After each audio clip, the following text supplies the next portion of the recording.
All right, off we go.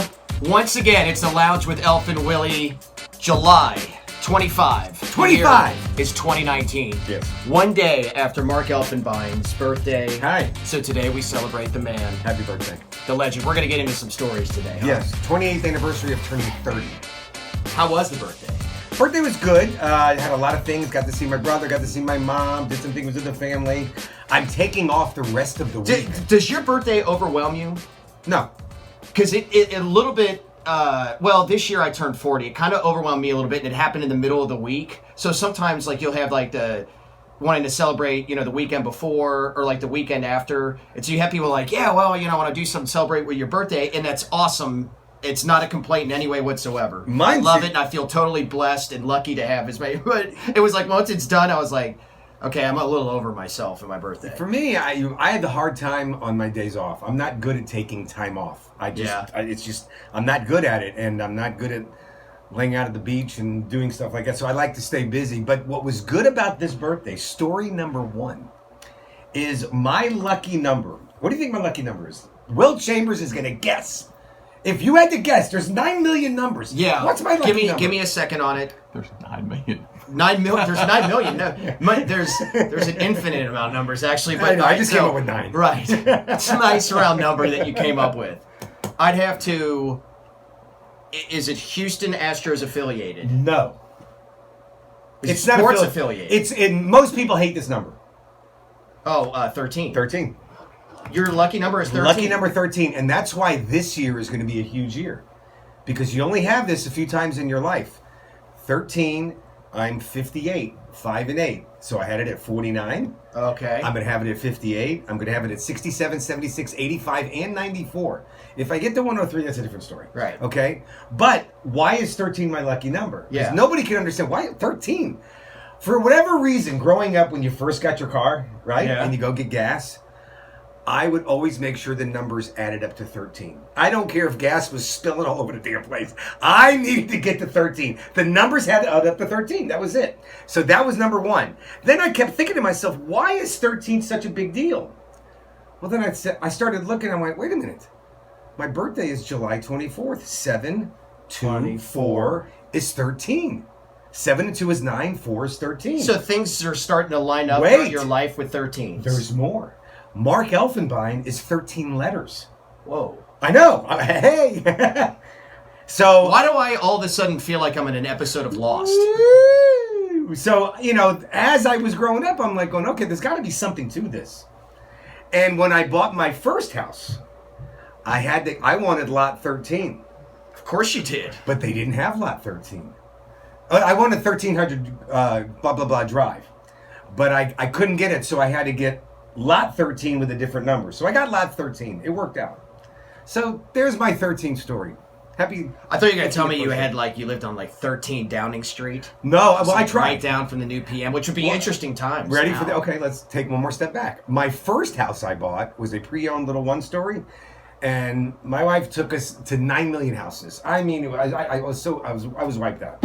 Went back to the realtor's office. They were beaten down, right? And I just saw this little piece of paper on her desk, and it was a house. And I went, what's that? And she'd just shown us 30 houses. She goes, oh, well, that's another house. I go, can we go see that one? And I knew she was pissed. We go to the house, corner lot. That's a number 1. Mm-hmm. I look at the address on the curb. 6601. I looked at my wife, and I went, that's it. She goes, get out of here. That was it. Bought it. Unreal. Yeah. There's my 13 story number 1. Speaking of, real quick, before we get things started here, now that it just popped in my head, it's at 13 Downing Street, 10 Downing Street, does the new UK Prime Minister, Boris Johnson, look like a just completely crazed Boris Becker to you or to anyone else? It looks like Boris Becker put on 30 pounds. I don't know what Boris looks like now, Becker. But if he put on 30 pounds and gave him 5 Red Bulls, he's that guy. I imagine Boris Johnson. That's what it looks like. The Lounge with elfandwilly.com is where you can find us. He's Mark Elfenbein. I'm Will Chambers. I have had enough. It is, people are crazy. Elf, they have completely lost their mind. And I had to literally write out a list to say, what the hell is wrong with you people? And we're going to do that here today. I like that. He is at I am Elf on Instagram, or I'm sorry, on Twitter. Twitter? Let me get this right. That's Will Chambers. I'm Broadcast Willy on Twitter. Your Big Willy on Instagram. Elf Bacon. So you can find us there. And, of course, the links are all up at the lounge with elfandwilly.com. We are also brought to you by CBD American Shaman. Now, I want you to pay attention here for a second because the website has changed. Oh. Still going through some stuff with them. Their website has remained the same. CBDAmericanShaman.com. That's SHAMAN.com. They had by Shaman, but they're going through some technical changes there. Doesn't matter because we're talking about these hemp products, CBD American Shaman, bringing wellness to the world through ultra-concentrated, terpene-rich CBD oil that comes from industrial hemp. High quality, all natural. We're not talking about marijuana here, folks. No. We're talking about the creams, the lotions. We're talking about the candies, the drops, all the things that can help bring wellness to you. So what does wellness mean? More focus, better energy. It relieves stress. There's pain management. I've talked about the creams all the time. That's a great birthday gift. It is. Which reminds me of the little bag that I have at my house that I could have really brought here today. I really screw the pooch when it comes to that stuff. What's that? In regards to bringing things. Hey, you know what? I think I still have Jacques' pair of socks somewhere that lost in a nice in year number 1. My goodness. Anyway, CBDAmericanShaman.com, and when you check out, just use the promo code WC10. You get 15% off of your purchase right there. So go there, do that thing. Zeke's the most talented running back. There's not a thing that he doesn't do, not just well, but he is exceptional in every single element of the game. Speed, pass blocking, runs hard, catches it out of the backfield, breakaway runner. Yeah. And he gets you to tough yards. So he does all, if there's a 5-tool thing in football, he does He is. He's that exceptional. Guy. I mean, you mentioned like the one thing you'd be like, well, does he get, as far as pass blocking and protection? He picks up the blitz pretty good. Incredible. Yeah, he can cut you in half. Crap out of you. And he is the home run hitter. If you don't have Zeke Elliott, there's no chance of you winning the Super Bowl. Agreed. 0, none. Agreed. Throw it away. Agreed. I am sorry. And look, and I like Dak Prescott and get it done. But the fact that there are these discussions, and I know it's happening a lot here, and I don't ever want to say centric just because we're in the area, but it's been a part of national contention. Colin Cowherd, Dan Patrick, everybody that does, Dan Levitard, who I don't care who you are, where you are nationally, it's all being talked about. And the fact that you would say that this is a Hall of Fame running back. And I get the running back discussion on how, the shelf life and blah, blah, blah. Shut up. Stop it. Craziness. Here's the crazy, it's not a dilemma because they got to pay all 3 guys. Right. Dak, Cooper, and Zeke.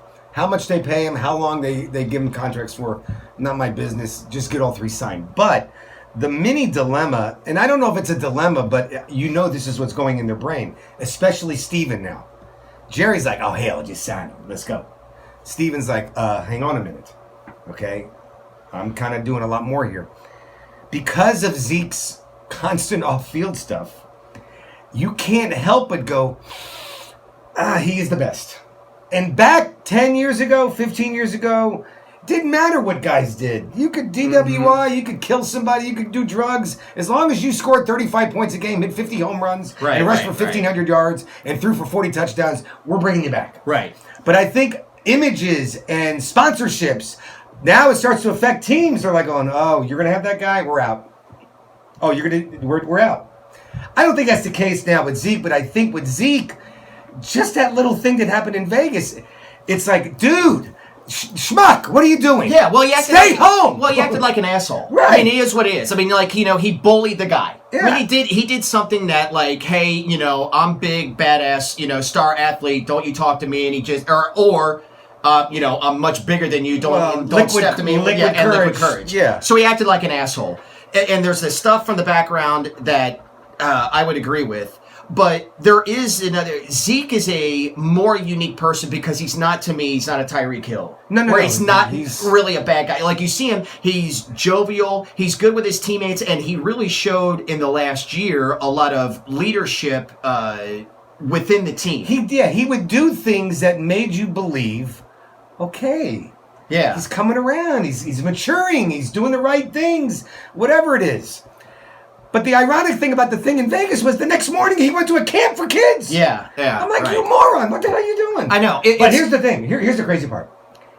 He ain't going to play but maybe one game even if he shows up in camp.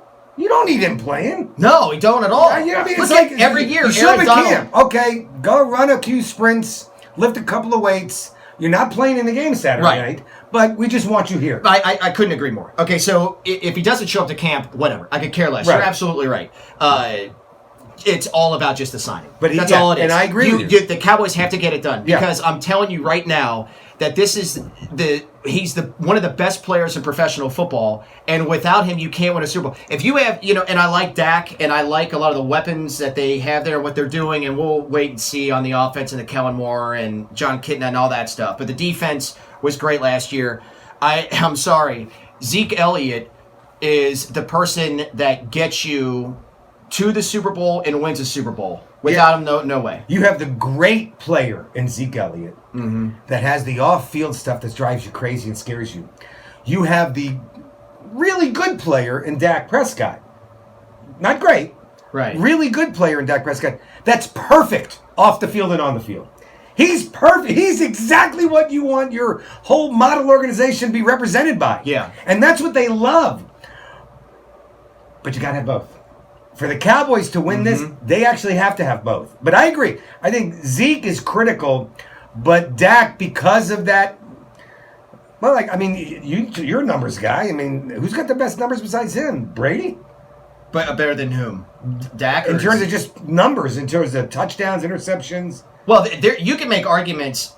Well, Dak has some numbers that are the best in the NFL. Yeah, I mean, like win-loss record and things of that nature, where he has the touchdowns, interceptions. But you got to be careful not to take numbers without and then pointing to that or using that as a crutch as opposed to what you see. Yeah. Because we see the things that Dak doesn't do that well, but. I've contended this for a very long time that the Cowboys, in order to win a Super Bowl, don't need him to be Aaron Rodgers. No. And why? Because of Zeke freaking Elliott. Yeah. No, that is it. I agree. I think that, look, we saw when Zeke wasn't out there, things weren't as easy for Dak Prescott. Zeke makes Dak's job better and easier. No question about it. Zeke makes the offensive line's job easier. Zeke makes Amari Cooper, Randall Cobb, Jason Witten, Michael Gallup. He makes all of their jobs easier.